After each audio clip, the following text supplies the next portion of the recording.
Akhirnya dari doktrin al-wala wal bara itu tadi, banyak anak-anak muda yang terjebak ke dalam pemikiran yang sesat.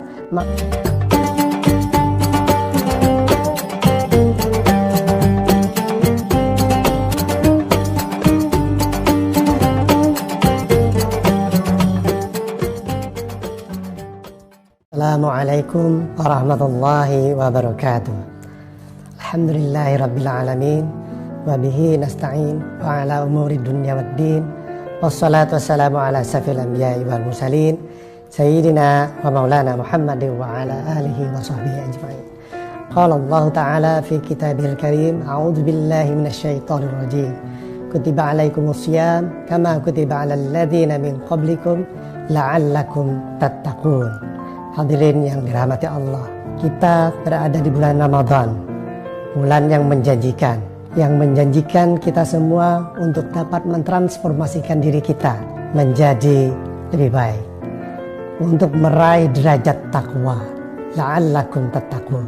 Takwa secara bahasa artinya takut kepada Allah, atau dalam pengertian yang lebih luas dia bermakna menjauhi semua yang dilarang oleh Allah dan mengerjakan apa yang diperintahkannya. Artinya takwa ini bermakna bahwa kita menghindari hal-hal yang tidak dikehendaki oleh Allah. Pada saat yang sama mengerjakan hal-hal yang dikehendakinya, yang diinginkannya. Banyak sekali sebenarnya hal-hal yang tidak dikehendaki oleh Allah untuk kita kerjakan. Mulai dari egoisme yang terlalu berlebihan, keserakahan, ketamakan, kekerasan, perilaku koruptif, perilaku manipulatif, dan lain sebagainya. Itu merupakan hal-hal yang tidak dikehendaki oleh Allah Subhanahu wa Ta'ala untuk kita lakukan sebagai Muslim, sebagai mukmin yang beriman kepadanya.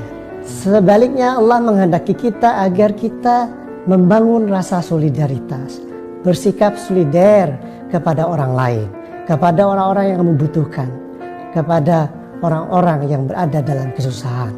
Allah menghendaki kita menjauhi ketamakan, dan artinya Allah menghendaki kita agar selalu berbuat baik, menebar kasih sayang kepada orang lain.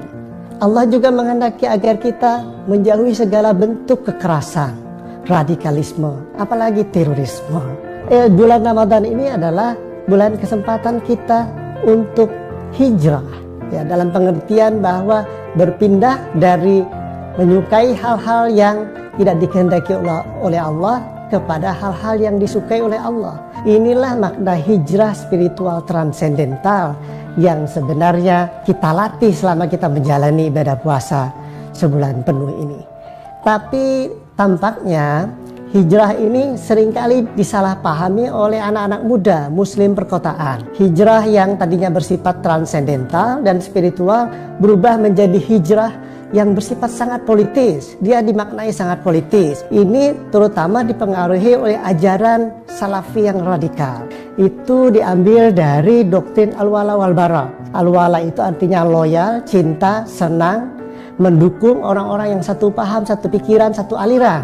Sementara bara itu artinya menjauhi, membenci orang-orang yang tidak satu paham, tidak satu aliran, tidak satu keyakinan, dan lain sebagainya. Nah, itu kemudian dari doktrin al-wala wal bara itu dunia dibelah menjadi dua, dunia jahiliyah dan dunia non-jahiliyah. Dunia jahiliyah itu dianggap dunia yang penuh dengan kesyirikan, penuh dengan kemunafikan, penuh dengan bid'ah, dan lain sebagainya. Lalu dunia non-jahiliyah itu sebaliknya, dunia yang penuh dengan rahmat, kasih sayang, dan seterusnya. Itu yang digambarkan secara politis. Akhirnya dari doktrin al-wala wal bara itu tadi, banyak anak-anak muda yang terjebak ke dalam pemikiran yang sesat. Mereka akhirnya membenarkan doktrin hakimiyah. Nah, doktrin hakimiyah itu doktrin yang menyatakan bahwa tidak boleh berhukum kecuali dengan hukum yang telah ditentukan oleh Allah. Tapi dimaknai secara sangat sempit, yang akhirnya membawa mereka ke dalam jurang kekerasan.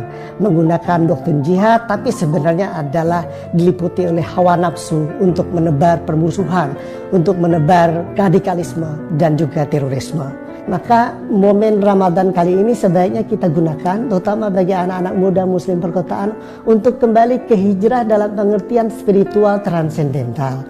Jangan terjebak pada hijrah yang bersifat politis. Jauhi hijrah yang bersifat politis akhirnya membawa kita ke dalam radikalisme dan seterusnya. Tetapi kita harus melaksanakan hijrah yang bersifat spiritual transendental. Caranya adalah pertama-tama jauhi apa yang tidak dikehendaki oleh Allah.